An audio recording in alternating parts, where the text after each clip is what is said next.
Look who joins us right now. Hey, Oh, John, how you doing? there are three handsome dudes right there. Yeah. What up, John? How are you doing? Good, good. We got two Johns, so we're gonna Yeah. do this again. We did this once We before. did it one other time. We figured it out. So we're live, John, just to let you know. I know you just jumped on. Thanks for letting me know that. Yeah. So thanks for joining me. It's been a while since I've gone live or put up content. I've been very busy with work, and sometimes you just got to take a step back and take care of the things that are more important. And it is what it is. But I wanted to at least do something. I was getting the itch to do something, and I finally get to do something with Victor, the rookie card specialist over here. How are you? Hey, Yeah. I know it was, I think it was LL Cool J who said, don't call it a comeback. I've been here for years. Yeah. Yep. Um, The and great poet. I'm happy to have you on. One of the reasons why I felt like I definitely wanted to get you on is because you do so much work with the Brookie, the Ten Commandments, your website. That's spectacular. The fact that you were able to get that niche going. What got you to create that niche that you stayed in that lane? Yeah, it was when I came back to the hobby. I took about a 10-year layoff from the hobby. And when I came back in 2014, I wanted to start kind of where I left off, and that was collecting rookie cards. That's always kind of been my niche. Being a kid from the 80s and 90s, that was kind of always my thing. But when I came back, I wanted to start collecting rookie cards of Javi Baez and Francisco Lindor because I was watching these guys play and they were exciting players. So I go on eBay. I fired up the old eBay account again, and I start searching for these rookie cards for these guys. And everything that I'm looking at in the eBay listings for like a 4 or 5 year span from like 2010 to 2015, every listing has a rookie card on it. And I start scratching my head and I says, now wait a minute. What the heck's going on here? Because I know how we used to do it pre 2004 when I left. And now all of this. And then I started noticing this little rookie card logo on certain cards. And so I'm like, what the heck is that? And so I started digging into that. One thing led to another. And what I ended up finding out for myself was this is confusing as all get out. And so I just continued. That inspired me to continue digging and researching, and every video, every hobby platform forum you can think of, I was digging into this topic, and I started a website in 2016, and that basically became my platform to just kind of write articles on what I was finding, and how things have changed, and that was just like my dumping ground was my website. And yeah, that's how it all started, James. Wow, and now it's gone into the website, which I went on there recently, and it's pretty impressive. The breakdown of the player, his key cards, his other cards, a little bit about his career and what made him, I guess, a chase card per se, because you only put like chase cards, right? Pretty much, or cards of players that might have a few, maybe. Like, how do you handle that website for certain players? It's basically just whatever inspires me, really. I mean, it's really Hall of Fame focused because that's always been my focus is rookie cards of Hall of Famers. And so I stick to Hall of Famers, but I also get into the current guys too. So guys who are like headed for the Hall, I'll do a feature on them under the category of current greats, current players who are great and they're headed to the Hall of Fame. I'll have a section of articles for them as well. Right. And then I have two guys with me, both Johns. John, it seems like I guess we have like, well, I guess let me specify John Way Boggs fan. It seems like we have various type of niches we like to collect. Like Victor likes rookie cards. Me, sometimes I like key cards or like collecting in themes so that it kind of narrows down my hunt for certain cards or players. you're a big Wade Boggs fan, collector, which is a player collector, like big time. And then I guess with John Mangini, you like scarcity, right? That's what drives you. Yeah, I mean, I like all cards, but that's kind of lately what's been driving me. And But and then with John Wade Boggs fan, what made you such a player collector? Like to just say to yourself, I just want all his cards. Yeah. Well, it started, and I guess this goes towards the topic of the rookie cards and how many different rookie cards. Starting in the mid 90s, all these card companies came out with another set. So you had Score, and there were like 8 different Score sets, and Tops had X number and Upper Deck. And I used to be somewhat of a set collector a little bit. Okay. And I was losing focus. There was just so much product out there. And I didn't know what to, I'm like, I can't keep buying or going after these sets because there's so many of them. I used to be able to get one of Tops, Flair, and Donruss, and then Score, and then Upper Deck. I could manage that. But then once those card companies made multiple products, I said, I can't do this. So what else can I collect? What else can I focus on? And I just started looking through my cards. I'm like, you know what? I got a couple hundred Wade Boggs cards here. I love the Red Sox, and Boggs was a great player. He wasn't a Hall of Famer at the time. He was still wrapping up the end of his career, late 90s. And I had heard of player collectors. So I'm like, you know what? Maybe I'll just start seeing how many different Wade Boggs cards I can get. Of course, it didn't explode, so it was sort of like a reasonable list. So I went to my local card shop, bought every single different Boggs card that he had. I'm like, okay, now what? Because I don't go to many shows. And then eBay started. And I was one of the first. I think I've been a member since either 97, 98, I think. And it just opened like, wow, look at all these Boggs cards. And it just exploded from there. Wow. And then, John, you never fell into that where I want to collect a certain player or mainly my team. You collect everything. You don't discriminate. Like, if you don't have it, that's it. That's why you want it. yeah, I mean, so I like to collect. I like to collect all the great players. I think if you're just a fan of sports in general, I don't just want my teams. I want all the great players. I love to collect players that have some significance in baseball history, like an Ollie Pickering kind of a player. If there's something they were known for or named after, or some famous or infamous play or something like that. So yeah, I collect it all. And you're kind of a bit of a historian, I guess, for that, because it seems like it tickles you when you find out they were synonymous for maybe being the first to do something. Yeah. Or it seems like that's what really tickles you, and you have fun sharing that with the people. Yeah, that's exciting for me to get a player like, Ezra Sutton, who hit the very first home run in baseball history, a card from the 1800s. I love the obscure cards. I don't like, I get into those arguments with Rick. I don't like the term oddball. Because, cards are cards. So I like the obscure cards, the overseas issues. I used to chase the overseas Babe Ruths, and back in the day, nobody wanted them. You couldn't give them away, right? Because they were from Germany or wherever. Now that's changed, but yeah. And the obscure card sets, if it's about history of sports or history of cards, then yeah, I'm into that. And then, much like Victor explained how he took a hiatus, I took a hiatus in '92, and I guess alluding to what John Wade Boggs fan said, Manny Ramirez. I got a bunch of Manny Ramirez cards right here. This man alone turned me off because, he was born and raised in the Bronx. He went to George Washington High School. I dated a girl in George Washington High School, and we knew who he was. He was going to school at the same time. My best friend, played baseball against him for his high school team in Evander Childs.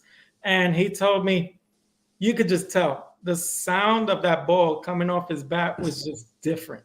Like you could tell he was ticketed to the major leagues. And it's fun to hear stories like that. And I was like, you know what? I want to get his rookie card. And then there's all these cards to choose from. And I go to the LCS and they tell me, well, you want to get this one. Oh, but maybe if you like the other one, you could get that one. And I'm like, but wait a minute.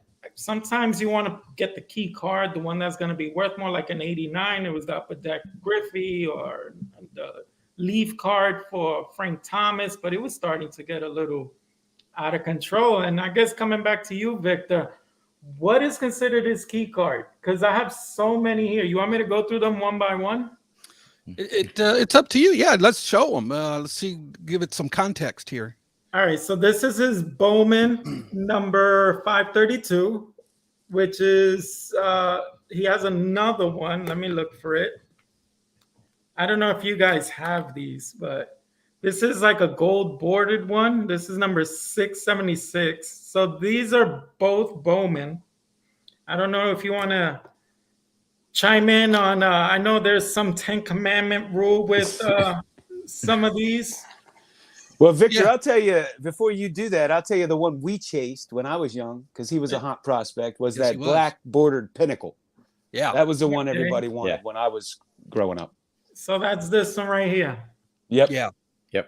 And I think it's gorgeous because it's one of the few in 92 that has them with the Indians hat as opposed to regular street gear.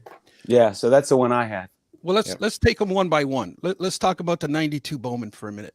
Okay. And so what I'm doing is basing off of, I guess, mainstream principles that existed at the time. And back then, the way I remember it anyways, the 92 Bowman was perhaps his most mainstream card. Okay. That everybody, it was the most expensive. It was the one that everyone was pursuing. Now the other one, the gold foiled bordered one, that one is a second card that is featured in the set. Now, a long-time hobby standard has been that if a player has two or more cards in the same set, then the first card is the one that gets the rookie card designation. Okay. And that's the way it was labeled inside of the Beckett publications. Now, you know, one could argue, well, who the heck is Beckett, right? But back then in that era, that was the hobby authority in that era, and they had the ear of the mainstream. Right. And that was kind of the standard that I remember, that when a player has two cards in one set, the first card featured gets the RC designation. But of course, that's not always the case, because when you look at Bo Jackson's football rookie card, the second card gets the rookie card designation. So it's proper to say the majority of the time, the first card featured in the set gets the RC designation. Okay. When you so say I'm first, Victor, is it by card number? Correct. Okay.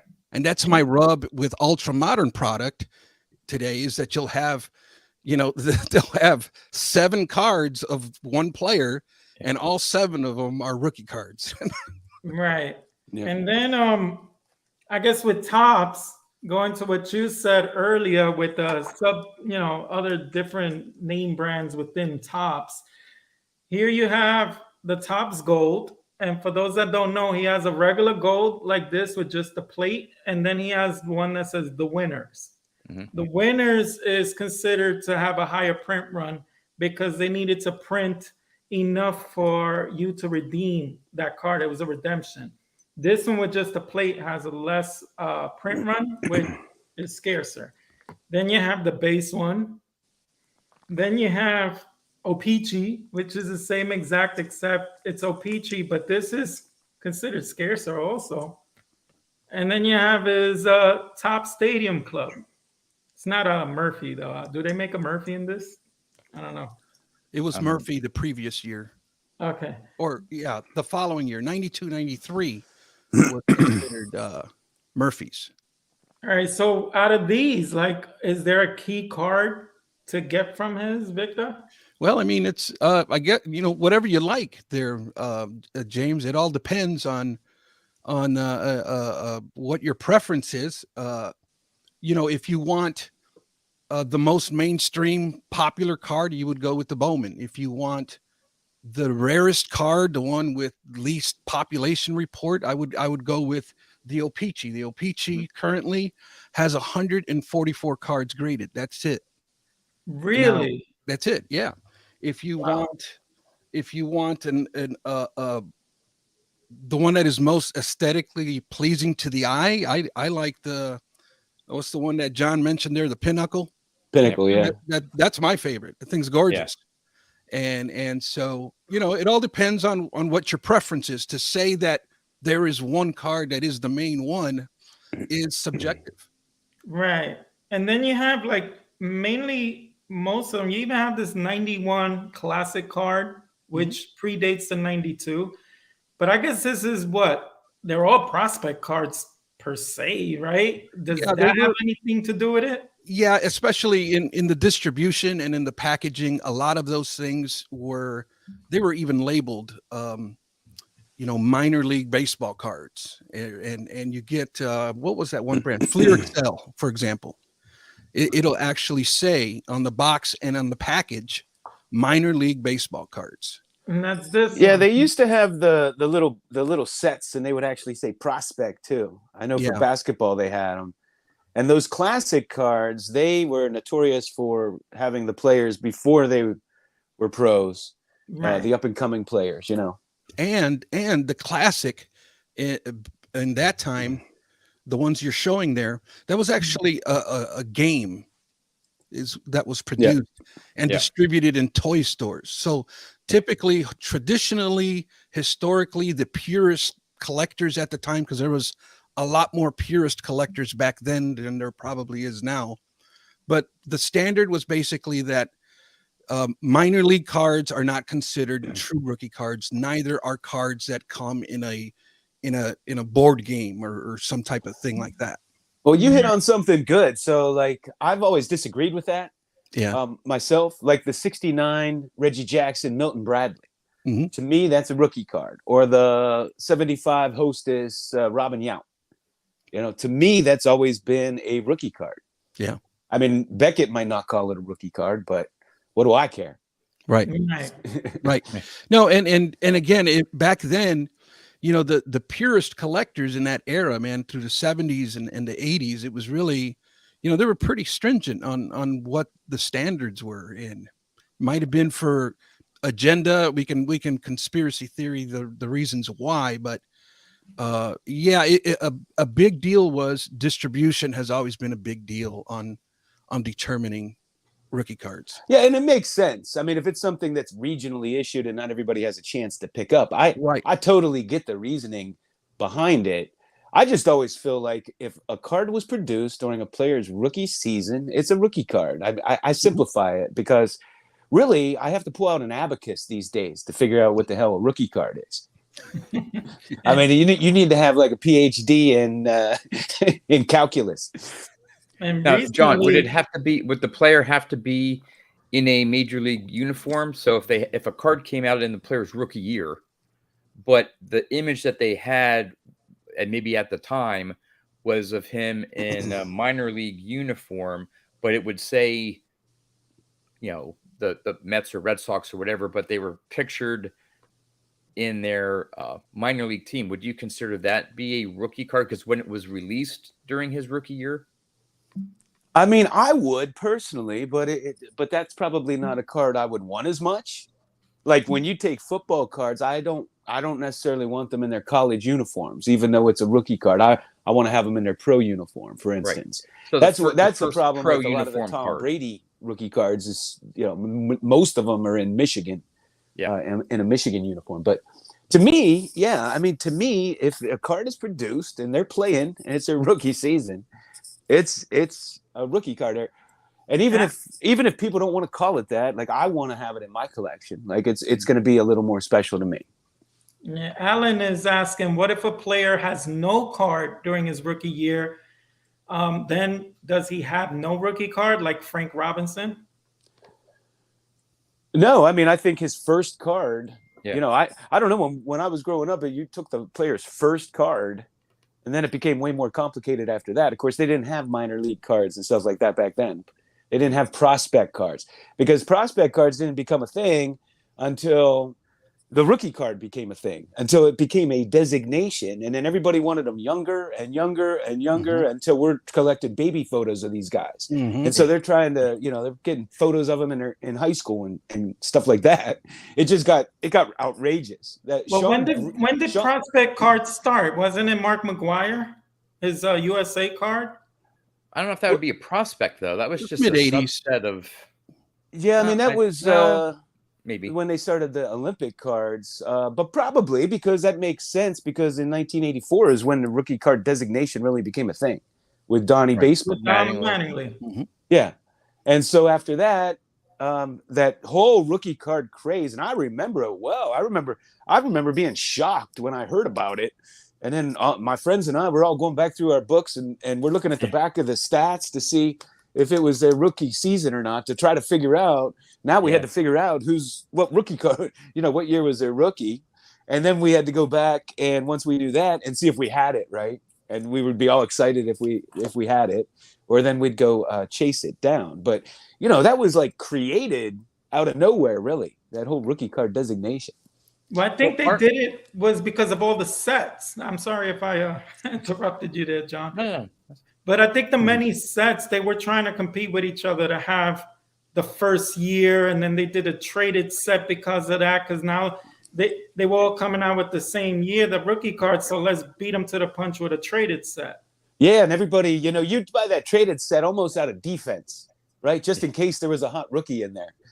And that was 84 also, no? With Roger Clemens, Kirby Puckett, Darryl Strawberry, Doc Gooden, right? Well, the first traded set was 1981.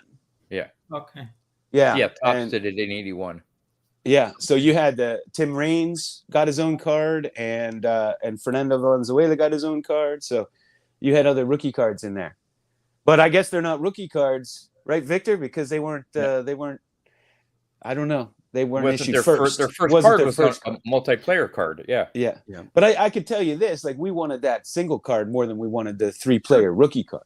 Sure. Right. And then going back to what John Mangini said, then Rick said is the 1947 Bomb Bread Stan Musial, his rookie card. And even I'd like to add to that the Propaganda Montiel from 46 predates that one. Yeah. So, but it was regionally issued. It wasn't widely distributed. So to me, it's a rookie card, right? But to the rookie card purists who follow Beckett's rules, it's not a rookie card.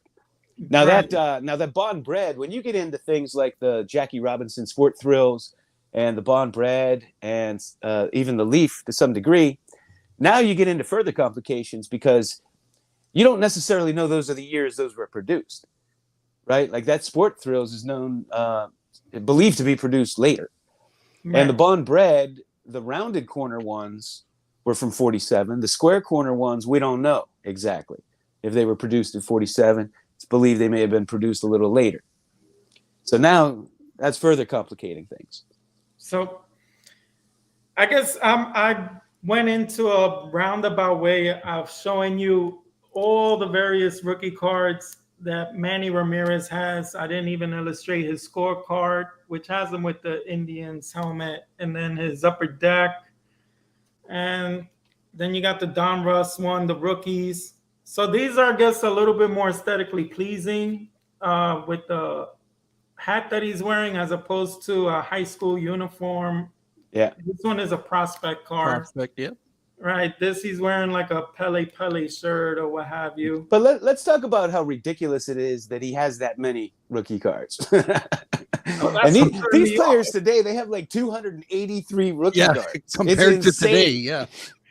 Right. Well, you know the bad thing for me is I always pick the wrong one. Like the rookie cards, I would have 3, and I hated the one. And the one I hated and didn't pick up was the one that became worth the most. That blew it's the up, one that everybody seemed to want. Well, it's just because there's so many products out there. Again, back when probably we started, maybe John, you and I started, there were just maybe 3 card companies, 1 card company, and then Mhm. 3, and then 4, and they each put out 1 set. So at the most, you'd have maybe 4 or 5, 1 per company. But then when each company came out with multiple products, how many different products does Topps put out now in a year? Yeah. And each product has that hot rookie in there, and that hot rookie has 7 different parallels and an autograph version and this and that and stuff. And then so you add it all up, and hey, this new prospect has 200 rookie cards. And what's changed, John, is that the rookie card doesn't even have any value. It's got to be like the base extra rookie card, special. it's It's got to be the back down parallel. version. It can't be the Yeah. regular version, or The it's got to be the SE. parallel, or it's Yep. got to be the numbered or short the print, autograph. yeah. So you go on and the hottest players, if you just want their plain old rookie cards, you can pick them up like 5 at a time for next to nothing. Now, Victor, how many rookie cards does Shohei Ohtani has? Just to put things in perspective, with all the various sets, subsets, what we were just alluding to. Yeah, well, according to my standard and how I do things, 36 true rookie cards. Now, Is when that you it? factor in his parallel rookie cards, now there's an additional 216 rookie cards. Yeah, and that's just Topps. I'm just talking Topps product. I'm not even mentioning Panini product. Oh my That's god, insane. Yeah, that's yeah. you can double And it. you know the thing that I don't like about the hobby is now like second year cards nobody even wants. Like rookie cups, they don't care. We used to Right. love the rookie cup cards back in the day, yeah. especially if they had just a rookie card, Well, a lot of the like rookie Tom cups- Seaver. Like you wanted Yeah. his Pete back Rose. in the day, you wanted that rookie cup card more than the 2-player rookie Pete card. Rose, another Pete prime Rose, example. perfect example. Right. Example. Mhm. And that's what's changed, and it didn't change for me. I still don't have a Pete Rose rookie card. I won't pay the price for that thing because I don't like it. Yeah. But I have 2 of the cups. Now, do you have Willie Stargell? I do have Willie Stargell. See, discriminating. I got hitting lessons from Willie. Yeah. He's close to my heart. But I love Pete. I'm a huge Pete Rose fan, so he's close to my heart too. It's just that one's just so pricey compared to Stargell. So now I got turned off from the hobby in '92. Victor, you got turned off. How about both Johns? Like, did you ever go on a hiatus from a turn off, or was it just regular life, kids, stuff like that? For me, it was I wouldn't say life, but there was two times because I recall specifically it was around 80, and of course some of the worst time in the 80s to stop collecting for whatever reason. I just lost a little bit interest around 84 to 86. Those few years, I'm not sure what was going on. I don't know, just didn't buy much baseball cards. But that continued. I started buying into high school. In college was a slight pause. My junior year, I was abroad, so I really couldn't collect then. It just dabbled a little bit 4 years in college, but when I got out of college, picked it right back up. So I would say since 1978, maybe 6 or 7 years, maybe I haven't really collected. So John, you quit in '84. Did you get to 3 Wade Boggs rookies before you quit? No. I only had there was one of them I had, but I never got his tops. I had bought a bunch of 83 tops. I had his Donruss and I had his Flair from packs as a kid. Did not have his tops. Yeah. Wow. And So for me, it's kind of coincidental because you said 92, and Victor earlier you said 2004-ish. 2004 to 2014, I stepped out. Yeah. So I had taken 2 big hiatuses, both for like a decade.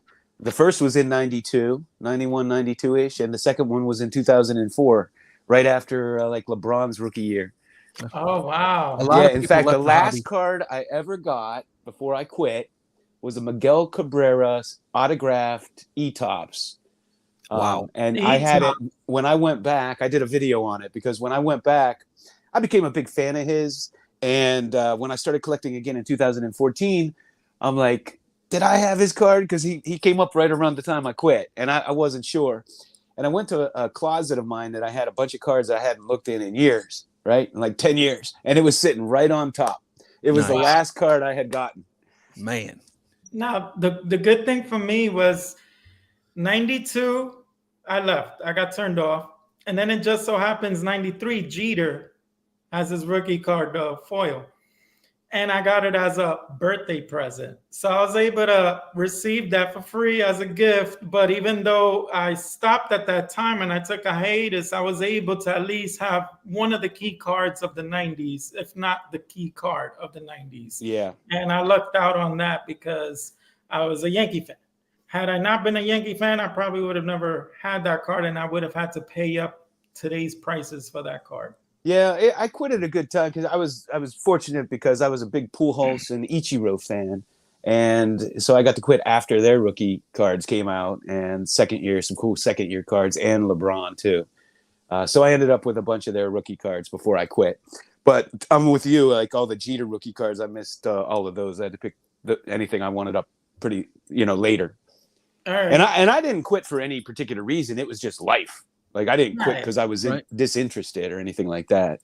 Although that might have had a little bit to do with it. Like when I quit in 2003, like in the 90s, it was just life, right? I was a young man. I was out dating and partying and stuff. I had better things to do, I guess. But then in 2003, I started moving around for work. Mm-hmm. And I was real into it at the time. I was selling stuff on eBay and I was real into it, but just moving around, I had stuff everywhere, and I just, I was living in apartments and from apartment to apartment. So once I got settled again, I dabbled a little bit, but then I started traveling all over again. So I didn't get into it until 2014 when I got settled again. Wow. So, all right. So we discussed, I guess, bowing out for a little while, taking a hiatus. What made you come in? I guess I'll go one by one. Victor, what made you hop back in? What was it that life got back to normal, or there was a player that you said, oh, I wonder how much his rookie card is going for, and it just made you get back in? What was it? That's a good question. The reason I was a card dealer between 1991 to about 2003, 2004. Blackjack or baseball? No. I was doing a lot of card shows, and I live in the Chicagoland region, and Michael Jordan was all the craze over here for a couple of decades anyways. But I ended up, I was working my job Monday through Friday. I'm taking off to card shows, Friday, Saturday, and Sunday. And I was leaving my wife at home alone with 5 kids. Wow. And that eventually took its toll on my marriage. And so I came to a crossroads and I had to decide, what my priorities are here. And it was at that time I saw what was happening with LeBron James, and I was getting really frustrated with the hobby, with the amount of product that was being released and all the shenanigans that were going on with the rookie cards, and I bowed out. And unfortunately, and this is my biggest regret, is that as a card dealer, I sold just about everything I had. 98% of what I had, I sold to another card dealer. And what makes me even more nauseous when I think about it is what I had and what I let it go for as a bulk lot. And that's a little frustrating. But when I came back, I dedicated myself to my family and raising my kids. But now my kids they're getting older. They're graduating from college. They have established careers now. And, we're starting to become slowly but surely empty nesters. Our careers have evolved. So the discretionary income is there. And I was looking around. I was talking to a good friend of mine, older gentleman, who was kind of a mentor in my life. And I just felt a little flat, and he was like, well, why don't you pick up a hobby? What are your hobbies? What do you like? And I tried golf, and I tried fishing, and I tried a couple of different things. And I remembered baseball cards. I remembered my love for baseball cards. And I said to myself, I wonder what's up with baseball cards now. And so I went to YouTube and I punched in baseball cards, and who do I get? Tops 85401 here. And I saw one video, and it was about rookie cards of the 1980s. And buddy, I was back. Hook, line, sinker. I was on fire. Here we Reel go. him in, reel him in. You know, Nate was one of the first YouTubers I ever saw too. Yeah. He may have been the first. Him and Pepino, man. Yeah. I called my wife over. I'm like, look at this guy with these cards and wearing masks and stuff. So you got back in because it was like a comfort zone for you. How about with you, John? John, you got out in '84, and it wasn't too long. So obviously, looking at your room, you never sold anything like Victor. You just hoarded it all. But yours was like maybe just little breaks. It was a progressive. I also had a little bit of a slowdown when the first few years of my first marriage. It was a case where we got a house, we got married, and had a kid, not necessarily in that order, in a span of a year. So things were crazy, hectic, and so that my collecting didn't necessarily completely stop, or I said, "Hey, I'm done with the hobby." It just really, really slowed down. And then actually, with my first marriage ending, that was where I actually went back to collecting as just looking for some enjoyment in life. You know, I was a little bit down of my marriage didn't work out and stuff. It's all good now, but I went back to cards as I don't know, a way to maybe escape or whatever. I was looking for something, and then so that was around 2004, 2005, and I went in big. I mean, that's when I really built my Boggs collection. I mean, I bought a lot of, I think it was like a 5,000 count box off of, I forget, maybe someone on eBay or whatever. And out of those 5,000 cards, I bet you there was at least 2,000 different. I mean, it's like doubled like the amount of different cards I had. And it just 2004 and 5, I went crazy, probably a little bit too crazy. But those are the 2 big years. And then it's been nonstop since then. And for the other John, JM, I guess. I'll yeah. say. So the first time I stopped, I had gotten married and I had all my cards at my parents'. They had a big basement. Part was finished and part wasn't. And they had this big part that wasn't finished. And it was like they used it for storage. So I had all my cards there. So they called me one day and they said they were going to be moving and that I had to come get all my cards, right? And I always told my wife I had a large collection, very large, but I don't think she realized how large. So one day I had to go and get them all. So I brought them all over and I had them all in my living room. And my wife came home from work and her jaw just dropped. There was like every space of my living room was packed with boxes of baseball cards. And so I started going through them and that was it. I got hooked and I got real into it. This was in the early 2000s. So I was real into it for a few years and then that's when I moved away. And I had moved my cards. I'll never forget moving out of, the Pittsburgh area. It was snowing. I had a U-Haul, and I had to pack all this stuff up and be extra careful with all my cards. That was the most important thing.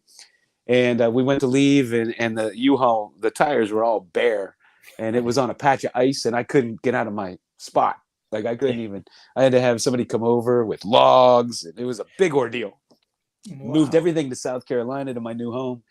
And just put it in storage. I had a climate-controlled storage facility, and they sat there. I dabbled with them a little bit when I first got down, but then I did that. So then, like I said, life took me all over the place, and I was living basically away from my wife, seeing her on weekends because we were in different cities, and so I had multiple places, and I hadn't been to my original house in a long time, and my wife got a job in Charleston, so she had to get an apartment down here. And I was staying up at the other place most of the time, spending time with my parents, and I getting to enjoy my house again. And so they kept jacking up our rent. So I'm like, well, man, I could buy a place cheaper. So I bought a little condo.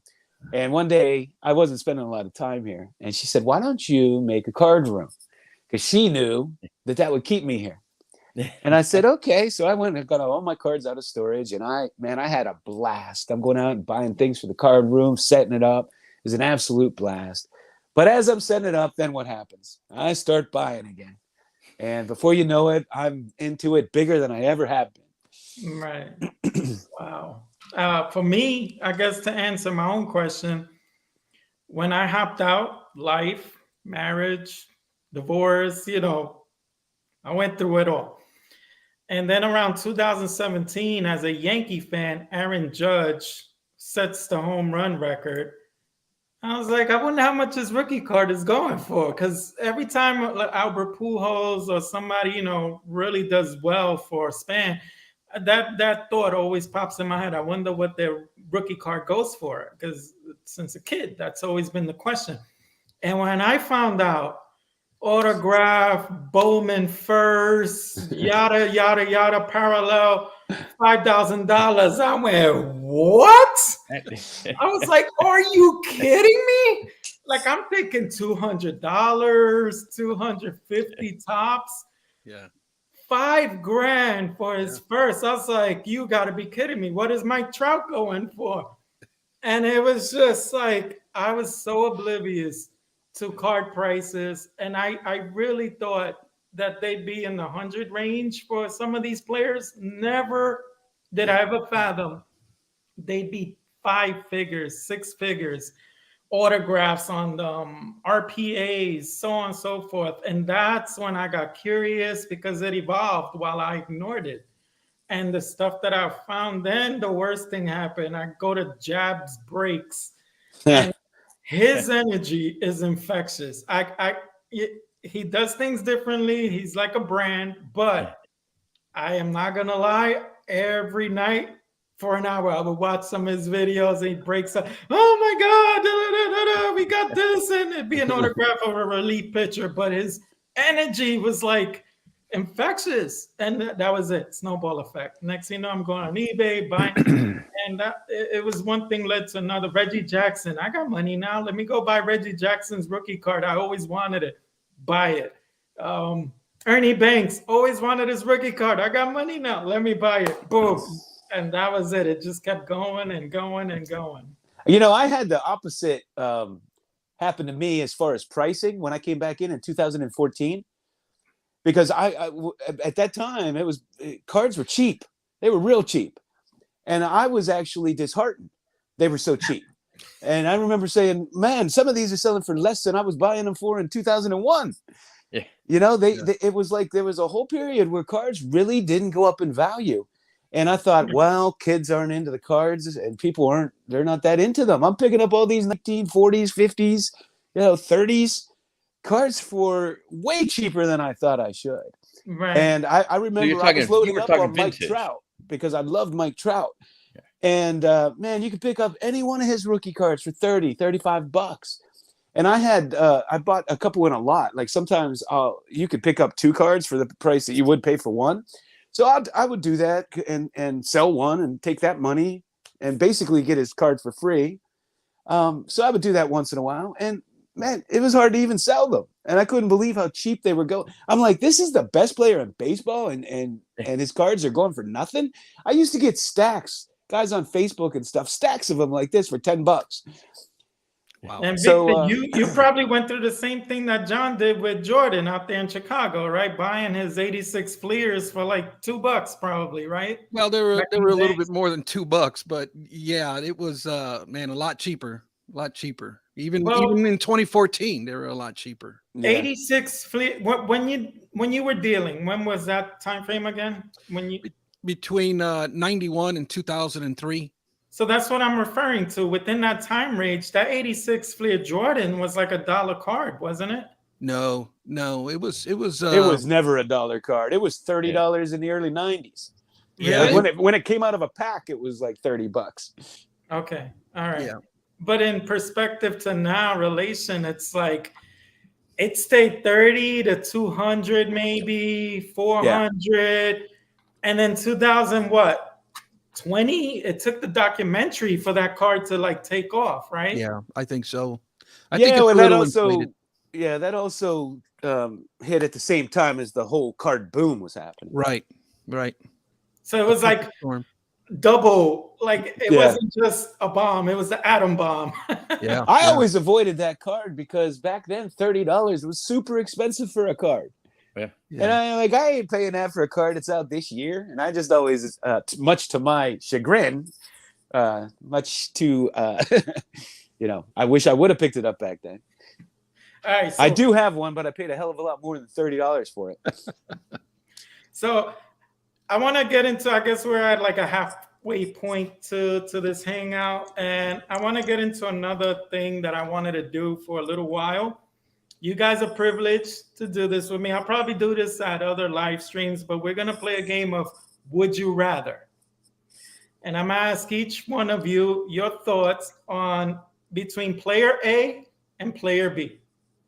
And the way that I thought about this was Miguel Cabrera recently tied Eddie Murray in home runs throughout his career. And they just both happen to be first basemen. And we all watched them.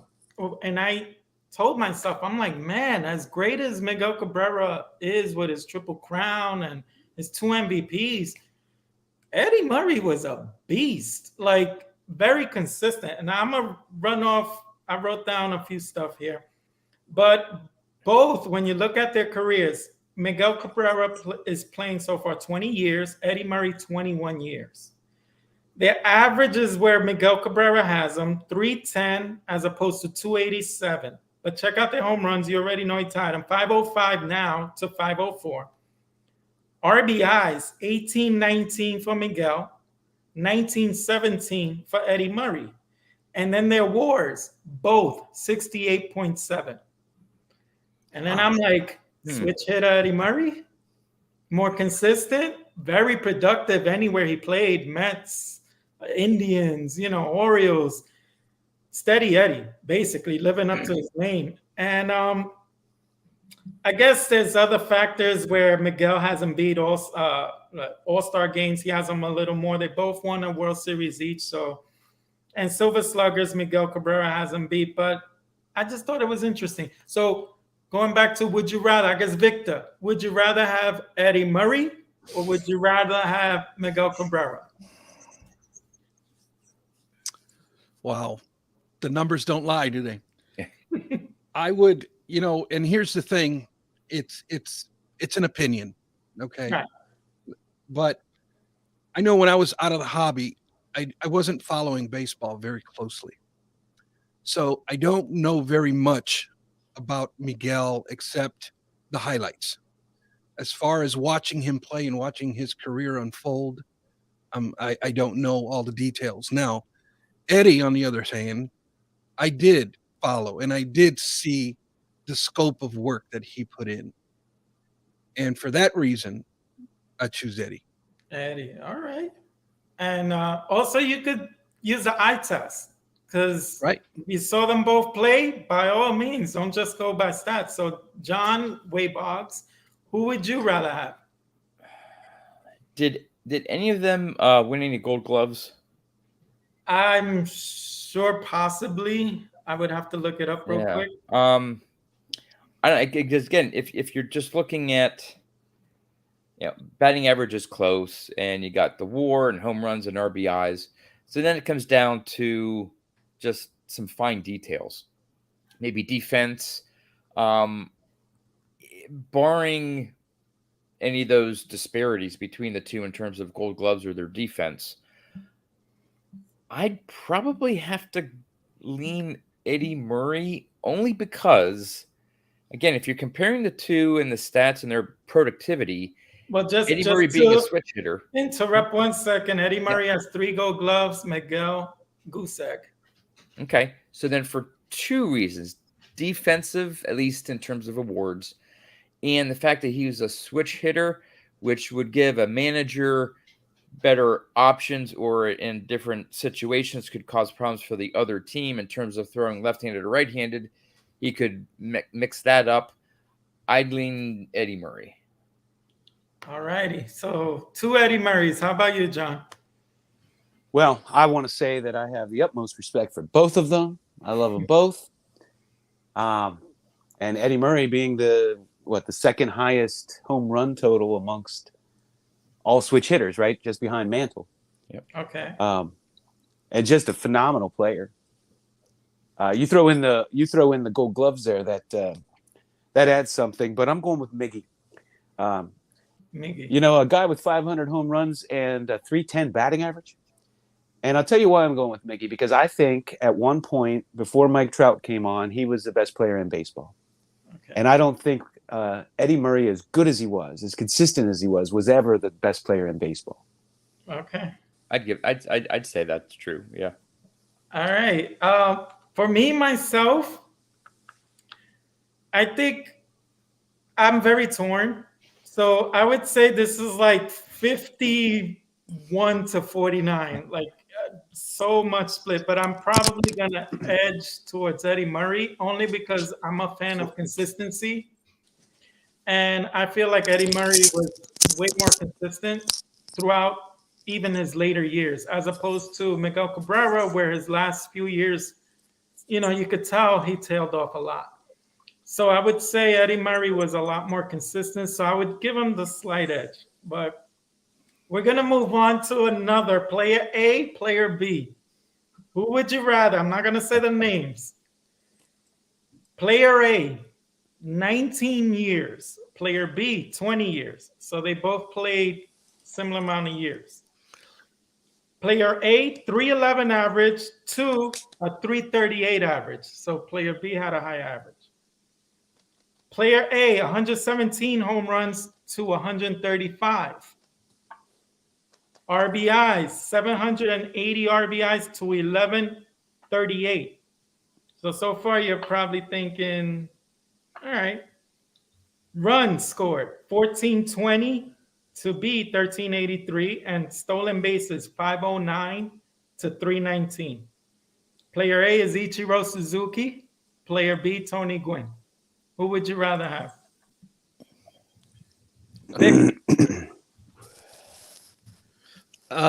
Suzuki or Tony Gwynn?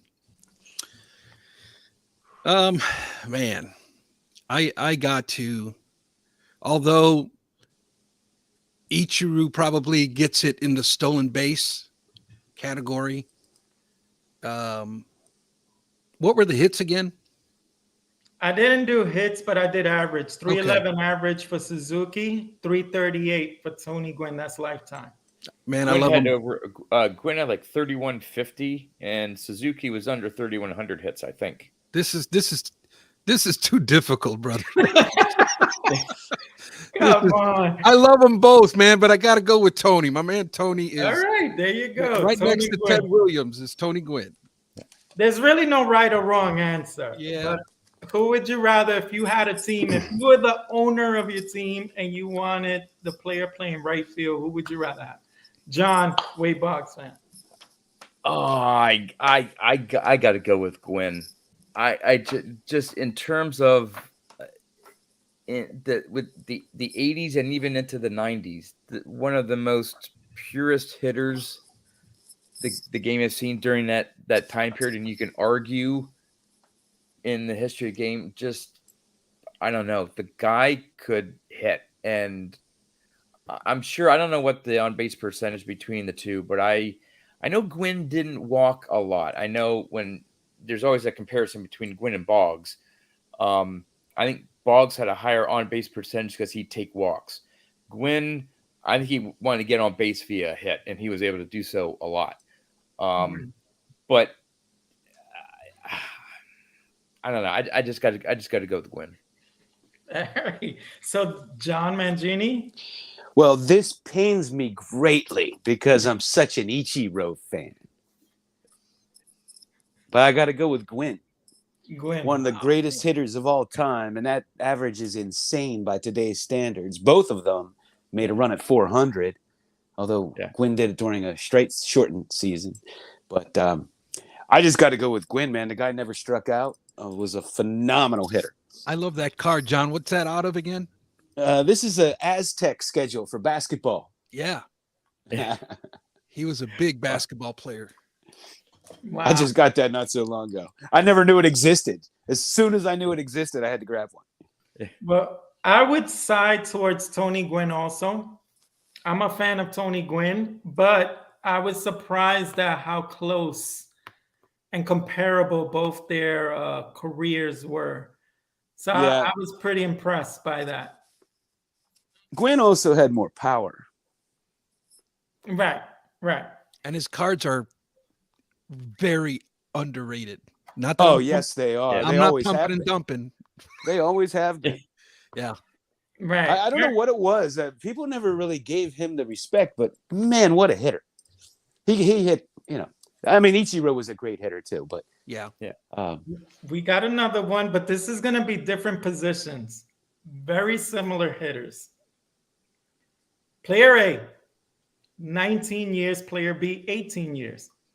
Very, very similar career resume. Both batted 328 for their careers. So we can't even nitpick. Home runs, player A, 92. Player B, 118. RBIs, player A, 1,015. Player B, 1,014. holy cow, these guys are almost identical. Runs, 1424 to 1513. Player A, Rod Carew. Player B, Wade Boggs. I was gonna say, wait a minute, those stats sound eerily familiar. I guess I'll Oh, start man. with Wade. I'm gonna put you on the hot seat there, John. Who would you rather have? Oh, Wade Boggs. Yeah. Wade Boggs? Not even a thought? Not even a thought. Again, in the 80s, it would have been Boggs was the American League, Gwynn was the National League, and the two No, of them not had Gwynn. such Rod respect for Carew. each- Rod Carew. What? Rod Carew. No. I'm talking about multiple reasons why I'm choosing Boggs, but especially during the 80s. Oh, okay. Boggs was like one of the best hitters in the game, and he and Gwynn, Boggs in the American League, Gwynn in the National League, because I voted for Gwynn the last time there, and they were the counterparts, and just those are just two phenomenal hitters for their era. So I know Carew had a great career, a very consistent career. Probably, what did he have? 6 batting titles to Boggs' 5? He had seven. Seven. All right, so more batting titles and stuff, but And an MVP. I can't say no to Boggs. I mean, That's not really a 18 fair All-Star question for a games. guy named Wade Boggs fan. I know. Or Wade Boggs collector. All right, Victor, who would you go with? I don't know if you saw Carew play and Yeah, Wade I Boggs. caught the tail end of his career really. But I would, and it's for the same reasons as Miggy is. I just know the career of Boggs so much more than I do of Carew. And I think just for that reason, I would go with Boggs. And Mangini? Okay, this is gonna pain me again because I'm a huge. I had so much respect for Wade Boggs. I just thought he was an amazing player, like just a great player. But I got to go with Carew. I got to go with the 7 batting titles. I got to go with the stolen bases. I got to go with the multi-defensive positions. And I got to go with the guy who, if it wasn't for him, his teams wouldn't even have been competitive that he played on. He changed that.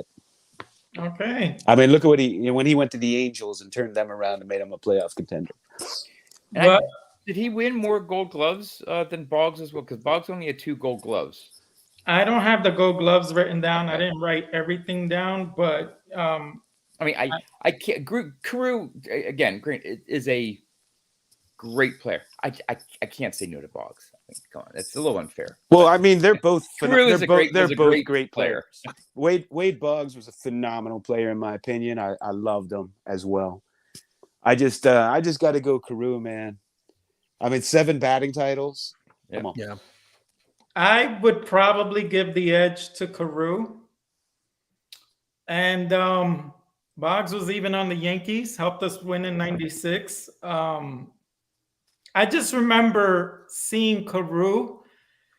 It was almost money in the bank when you needed that hit. It was even when he was older with the Angels, he was still money in the bank. It seemed like when you needed that hit, he would slash one, and it was just this even swing slap right in that hole, almost like Tony Gwynn too. Tony Gwynn, I could say, was automatic hit whenever he needed to get a hit. Yeah, they were similar in that they never struck out. Like it seemed like they Yeah. never struck out. They always made contact, But Boggs, and they hit to all fields. But so Boggs, did to Boggs. his So did credit, Boggs. best two-strike hitter.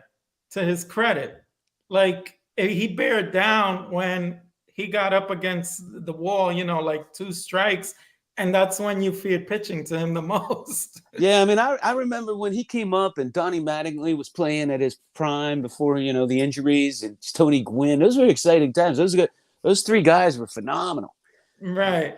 And the other thing is, I hopefully not aging myself, but I didn't see Carew play a lot. I watched. I saw Boggs, maybe not live, but on TV, just because the slightly different eras. Now Carew again was into the early to mid '80s. Was he on the '86 Angels? Yeah. So might have been almost. But his biggest seasons, I think, were in the '70s, early '80s, where then Boggs sort of picked up. So from my watching him play and stuff like that, again, given the nod to Boggs, but stats wise, and again, John and James, you have a little bit more, maybe. I think did he go to the Angels in '79? Somewhere around. They brought him in. They brought him in. Yeah, I think it was '79. They brought him in to help that team. They were missing a little something, and it opened up Donnie Baylor. And Don Baylor, I think, MVP because of him. He won the MVP, and they had a phenomenal season, and a great season, and they went to the playoffs, and Rod Carew made the difference there. Mm-hmm. And I mean, he made the difference with the Twins too. I mean, they wouldn't really have had. He was all they had for a while. I've never studied after Oliva got hurt. I've never studied the career of Rod Carew, but I know a little bit about him. But I know that especially the region of country that I'm in, we never catch West Coast games. We even to this day, for us around here to catch a West Coast game, it's impossible. Yeah. Mm. Okay, so I got one. I did get to see him play a little bit when I was young. I got another one. This one, it's two center fielders. Both played 17 years. One had a high average, player A, 284 to 254. But player B was a slight better slugger. So 393 for player A to 434 with the home runs. RBIs 1199 to 1289. And the WARs are very close, 60.4 to 62.7. Player A, Jim Edmonds. Player B, Andrew Jones. Two of the best center fielders I've ever seen play. Who would you rather have? Victor. Jim Edmonds, all the way. Jim, not even a doubt. Not even a doubt. Okay. 10 gold gloves for Andrew Jones to 8 gold gloves for Jim Edmonds. I guess that's a clear-cut case for Victor. John Wade Boggs, who would you rather have? I'd probably go with Edmonds as well. Higher average, you could say just as good defensively, maybe not as technically as many gold gloves. When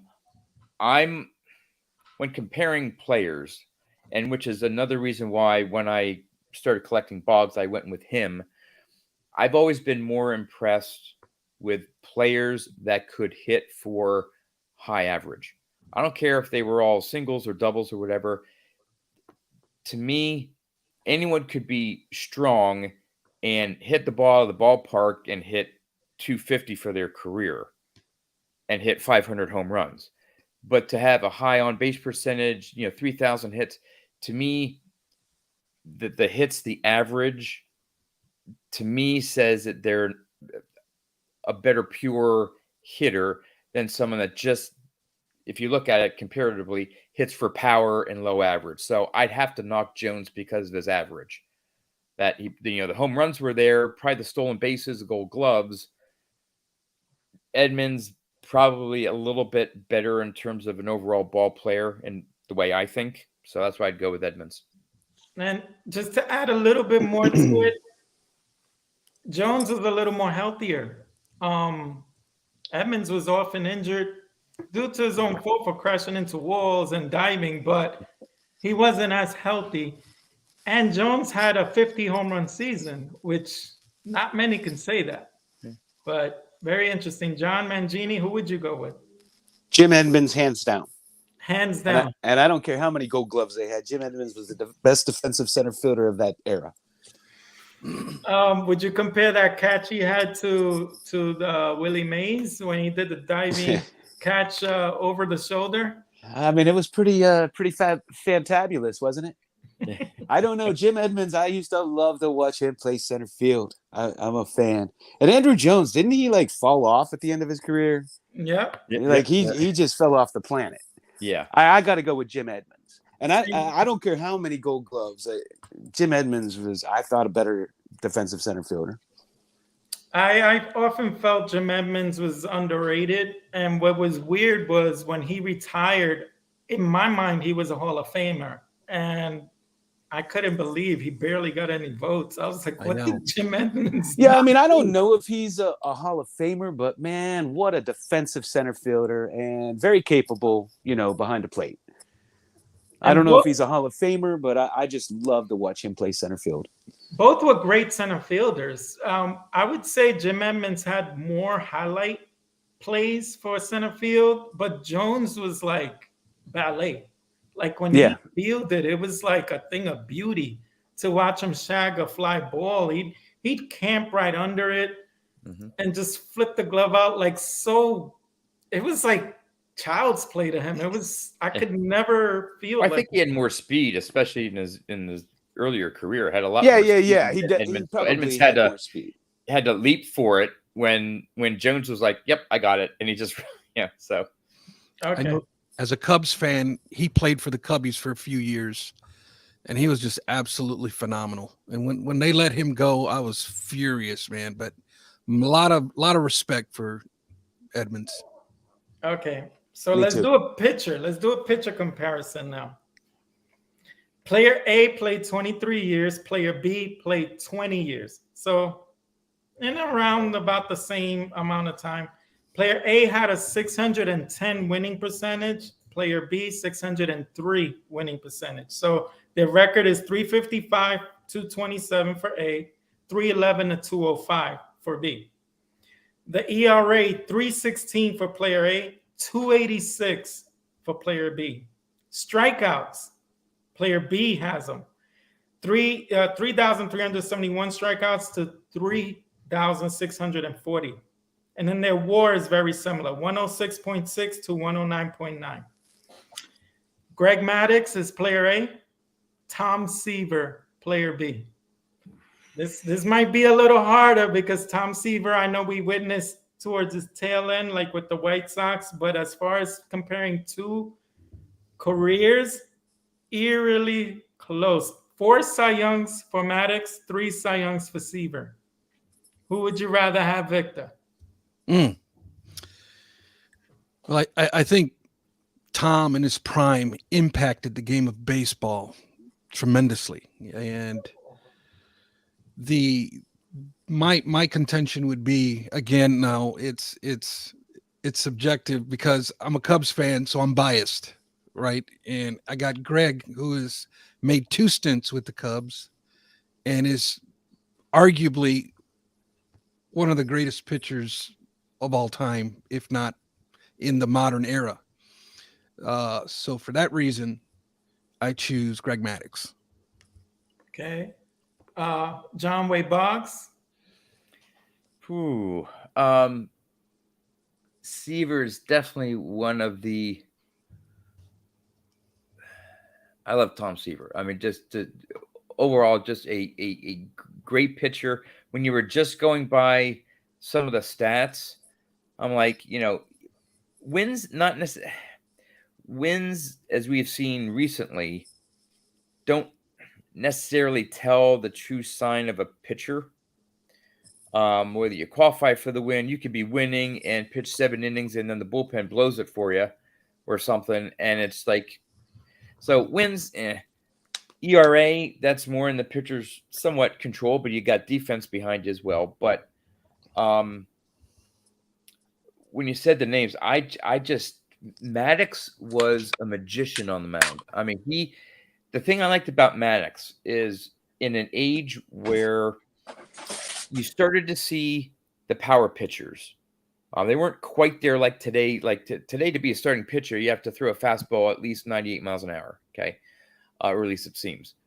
You know, Maddox was throwing, just painting the corners, 86, 92, 90, maybe on occasion he'd get up to 94, 95 to blow it by you. But he was a finesse pitcher, and he just kept like making pitchers swing and miss or force the ground balls, or just the way he took them out. And that one complete game, he did it in like 80 some pitches. Just I have to go with Maddox. Plus his defense as well. You have to add that in there. He was a great defensive pitcher. So he had like 17 gold gloves or something like that. 18. Yeah. Mangini, who would you rather have, Maddox or Seaver? When I was growing up, I always thought Steve Carlton was the best pitcher of that era. And then Maddox came around, and I'm taking Maddox. Maybe the greatest pitcher I ever personally watched. Okay. All right. Did you watch Seaver pitch a little bit? I did, but I really didn't get to watch Seaver pitch until he was with Cincinnati. And I don't know. I always felt he was a little bit overrated, to be honest with you. Okay. Well, I know people think he's great. He was Tom Terrific. I know in the early days of the Mets, people rave about him. I didn't get to watch him then, although I have watched his games. You can find him on YouTube. I watched him play against Pittsburgh, and so I have watched him pitch after the fact. And I know he was the all-time leading vote getter for the Hall of Fame until Ken Griffey Jr. But I got to go Maddox, man. That guy was possibly the greatest pitcher I ever watched. Now, Seaver, I will admit, with the White Sox impressed me because he was already in the tail end of his career. Yeah. And he no-hit the Yankees. I'll never forget that. He was like 38 or something.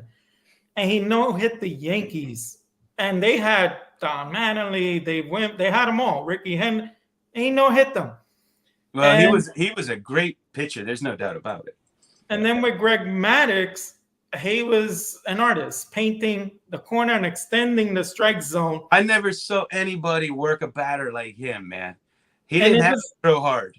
And all his pitches have movement. Like, it was like he'd paint the line and then boom, 3-4 inches in.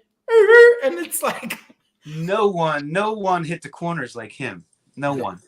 There was some strange stat that Maddox only got to a 3-ball count X number of times or walked so many, and some of them were intentional. There's some stat out there I saw on Facebook or something, or social media about Maddox, and it's just some pitching stat with his control and how few batters he walked and stuff. It's just mind blowing. Yeah, I think they were probably similar pitchers. So that's a good comparison. Tough one to pick. Really. Yeah. Right. Do you want to do one more? Sure. Yeah. I got one more for you. Player A, 21 years. Player B, 20 years. Player A, 262 average. Player B, 286 average. Home runs, 563 for A, 541 for B. RBI, 1702 for A, 1768 for B. Player A, Reggie Jackson. Player B, David Ortiz. Two of the best postseason sluggers. Ooh. Who would you rather have, Victor? Reggie Jackson or David Ortiz? I'll tell you what, the very first influential moment that I ever had with the game of baseball was in the 1977 playoffs. And I remember my dad was a big baseball fan, and I remember how excited he was about watching this series. And I was right along with my dad. I was excited too. I was 7 years old around the time. And I sat down and watched that game 6 where he hit 3 home runs. And I remember my dad calling that third home run, and he's going to do it. Watch what I tell you. And that Reggie hits that third home run in that game. And my entire family, we are going ballistic in the living room. We are jumping up and down. My dad is screaming at the TV. It was just such an impactful and influential moment in my life. And that was my first encounter with the love of sports. And that was the moment. And I tell you, for that reason alone, that's how serious my admiration for Reggie Jackson is. And the story, he's a little hothead. You know what, man? But so was I in my 20s. But I like Reggie.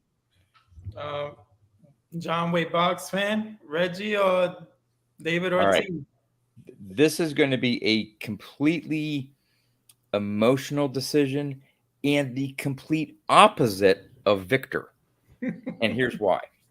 Victor, you were talking about your experience, that 77 game where he hit 3 home runs. Yeah. Believe it or not, for a short amount of time in the, it must have been late 70s, maybe 79, 80, somewhere around there. Reggie was with the Yankees. I followed the Yankees a little bit before I went with the Mets in like 82, 83. I had a chance to go down to Baltimore, our Cub Scout, Boy Scout group, down to Baltimore to see the Orioles play. And they were going to play the Yankees. And I was going to see Reggie Jackson. And my dad, who loves to rib me, went along with me. And again, our entire pack. So we headed down. And first at bat, I'm like, oh, Reggie's going to hit a home run. And he strikes out. I'm like, okay, all right. My dad, of course, is saying, John, he's not going to hit a home run. He's known for strikeouts. He's just going to strike out every game. I'm like, that. No, he's going to hit a home run. Second at bat, struck out. I'm like, okay, all right. He's got at least one more at bat. Third at bat, struck out. I'm like, okay, I think there's one more opportunity for him to get an at bat. Fourth at bat of the game. This is it. At least by that point, I'm like, just get a hit.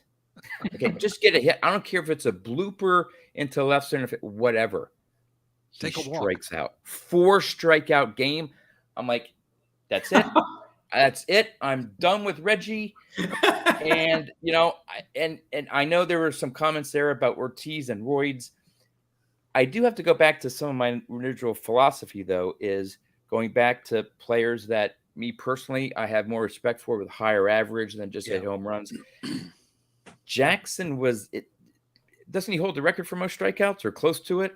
I mean, it was like strikeout or home run. I'm generalizing a lot, but he had a lot of strikeouts. Ortiz, again, as a Red Sox fan, that comeback against the Yankees, he had so many, maybe just as many, you could argue, that Jackson's postseason heroics. Ortiz is up there as well. Comparable career stats, I'm going to go with Ortiz just because that 4 strikeout game in 1979. Scorned fan, John Wayne Boggs fan over there. Scorned. I would have been a Reggie Jackson super collector.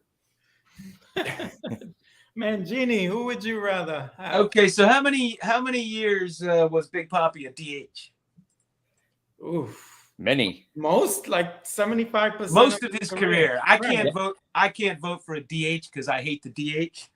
The 77 World Series, baby. And let me tell you something. Babe Ruth at one time held the all-time strikeout record, and it was broken by Mickey Mantle. Oh, yeah? Bravo! Hey, I don't care if I'm fine being in the minority, and a 3-1 vote for it. That's fine. Listen, for me, if I'm taking my Yankee cap off, I'll be honest. Like, as a Yankee fan, Big Papi gave me nightmares. I'm talking about, I wanted to rip my hairs out. Like, it was just, I didn't know whether to blame the reliever or the manager for not walking him, or Big Papi had the Yankees number at times to where I was like, it was always ninth inning, extra innings, and I could tell he's coming up to bat. I'm like, we lost. I just knew it. It was that bad. He had our numbers. But then again, Reggie Jackson, he was the first superstar I rooted for. I wanted. Yeah. He was baseball cards when I grew up. He was it. He was probably the most popular. I mean, he was. You could argue during that time there, especially in the maybe starting to get in the 70s with the A's World Series teams, and then definitely when he came to the Yankees, he was the like it was like the Mike Trout of today. I mean, it was like Reggie Jackson, and yeah, I mean, it's just great player. What's funny is he was a better player with the A's throughout their dynasty year, very much more complete, MVP, so on and so forth. And then he was that swinger, miss, feast, the famine player with the Yankees. But his fame went like threefold with the Yankees, and the lore and the legend with the 3 home runs in the World Series, and his fights and feuds with Billy Martin. Just, it wasn't even his play. It was just newsworthy, and they kept making him more of a big deal. So it was amazing how he was way better with the A's. Like, if you compare him as an A's compared to the Yankees, he should have had that fame with the A's, not the Yankees. But it was with the Yankees where he was put on a pedestal. Well, he got put on a pedestal. Yeah, that's very true. But he got pretty known in that, I forget what year. Was it 71, 72, or 73? One of those all-star games. He put a rocket shot into the center field bleachers. It's like the longest home run hit in all-star history.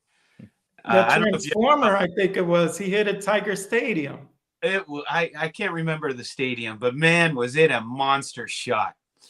And he just did that thing where he'd throw as soon as he'd hit it, that bat would go down and he'd stand there. Right. I do have to say, his 1978 Topps is one of the most beautiful baseball cards. Oh, I love his 78 Topps. So again, I at the end, just because of that, again, a scorned childhood memory. Other than that, probably Reggie. But the 82 Donruss is almost identical. Mm-hmm. That 82 Donruss is also a beautiful card. Yeah. Well, I have much more of these, but I'll save them for a future live stream. If you guys want to do fun. This was fun. Yeah. I'm telling There's you. There's probably all kind of hate comments in the chat. Yeah. I got one for you in the future, John, with Dave Parker. So you're not gonna like that one. I'm gonna tell you that much. Because when I do player A, player B, you might be one way, and then when I say Dave Parker, you're like, oh Lord. But I don't want to do that one. I'll probably do that one with Don when he's here, because I'd like to see if you guys choose the other one. But anyway, I guess we've been on for quite a while now, an hour and a half. I'm gonna make this a cutoff point. I want to thank you, John Way Box Fan, Victor, Rookie Card Specialist, and John Mangini Collection for joining me. This was fun. Thank you for telling me about, when you hopped out, when you hopped back in. Victor, for clarifying with the Manny Ramirez rookie cards. Guys, go to Victor's website. Do you want to give a little pop about your website for any of the viewers, Victor? Yeah, the website in 2016, at first it was alltimegreats.blog, but I wanted the focus was so much on rookie cards that I changed it a couple of years ago to truerookiecards.com. And there I explained the concept right on the homepage of what I'm doing and how I'm doing it. And I pretty much explained the process before I introduce to you the 10 commandments of the rookie card. And that's kind of my, I'm actually writing a book on the subject, but that's my website, truerookiecards.com. I'm on every social media platform at true_RCS. And of course, my YouTube channel, Victor, the Rookie Card Specialist. Yes, I did have the audacity to name my YouTube channel. Well, since Victor's going to do that, I have to give a shout out to the Card Life. Yeah. Check out the Card Life. Yeah. Go watch my John episode on the finally hit on Sunday. We have a famous star among us, and that's Yeah. something that none of us could say. He's on TV. He's a celebrity. John Mangini. Congratulations on that. Well, first of all, I'm not on TV anymore. It's on YouTube, and far from a celebrity. It's like a cameo. But I got your mug on there, didn't I? For 1 second. Thank you for that. Well, just before we end, how did that feel, man? That must have been so surreal to get that phone call. I tell you what, I mean, when he first reached out, I didn't know who it was. I get all these people that reach out to me, and you don't know if it's legit or what. And I never heard of a TV show for baseball cards, right? And then I'm like, is he trying to sell me something? Yeah. Like doing a promo and so I didn't know what to think of it, and so I went on and he sent me the link and stuff, and I saw it was legit, and then I got real excited because it was it's just so cool. It's so cool to be part of it. Man, amazing. And John, you probably could be the next one on that show because your room is like a museum on its own, man. It's like amazing, both of you. I got two of the best rooms in the hobby here. Well, I have a feeling there's going to be a lot more YouTubers on there as time goes on. They do this every month, so they gotta continually, come up with content. Now, where are they based? Where's like their headquarters and stuff? Is it like a national or a more regional? It's a national show. It's a national show, but it's hosted by Matt Strahm, who's a pitcher for the Red Sox right now. Okay. And I know they probably do a lot of stuff up there because that's where he's at. But they go around, like they do different states. Okay. Now, most of what they do is card shops and unique things. Like they had the guy that did that when he was like 17 years old, created the Upper Deck Ken Griffey Jr. rookie card. And that was a great segment. On my segment, they have a guy that cuts up junk wax cards and makes card art. He makes card replicas. Yeah. I've seen him. He was at he's been at the National before. Had a booth. Yeah, his stuff's in the Baseball Hall of Fame, and people, buy it from him. They're insane. Oh yeah.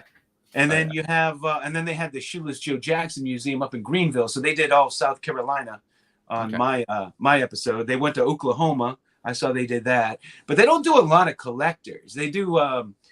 They had one little kid on that has a YouTube channel apparently, and he's kind of real high energy. And most of what they do is card shops and people that did something big in the hobby, like the guy that created the Ken Griffey Jr. card. But they go to a lot of card shops and they do breaks too. Matt has his own channel on the side, and he does breaks. He just opens packs. He's a big card collector, so that's kind of cool. Yeah, I got a quick, I guess, yes or no answer for Victor. Caesar Pepino Man wants to know: can NFTs be rookie cards? The world wants to know. What's an NFT? Only if you buy them with Bitcoin. Yeah. Oh my God! Can you sleeve the laptop of where you showcase the NFT? Can you sleeve that up? Oh, they'll be grading them, no doubt. The PSA dieharders will be grading them. Yeah.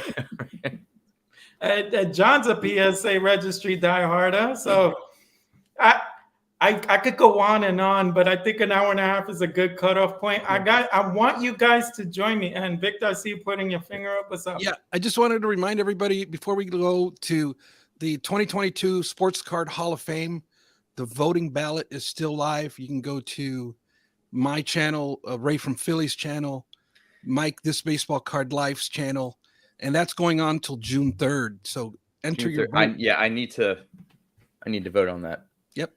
Wow. Yeah, that's great that you did that. I saw the one with there was a recent one you did one live with Mr. Beckett, Dr. Beckett, and that was cool. I already put my vote in since like the first day. Cool. So I'm good.